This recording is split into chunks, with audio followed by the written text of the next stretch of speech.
कर्नाटकाच्या रायचूर जिल्ह्यामध्ये एक 900 वर्षांपूर्वीचं श्री लक्ष्मी व्यंकटेश्वर मंदिर आहे।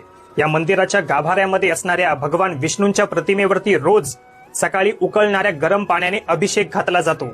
आता सायन्सनुसार जर आपण 1 लिटर पाण्याला 100 डिग्री तापमानापर्यंत गरम केलं तर त्या पाण्याला पुन्हा थंड होण्यासाठी जवळपास 2 तास लागतात। पण आश्चर्याची गोष्ट ही आहे की जेव्हा भगवान विष्णूंच्या डोक्यावरती उकळणारं गरम पाणी टाकलं जातं तेव्हा ते पाणी पायांपर्यंत येता येता थंड होऊन जातं, आणि जेव्हा आपण भगवान विष्णूंच्या डोक्यावरती थंड पाणी टाकतो तेव्हा ते पाणी प्रतिमेच्या पायांपर्यंत येता येता गरम होऊन जातं।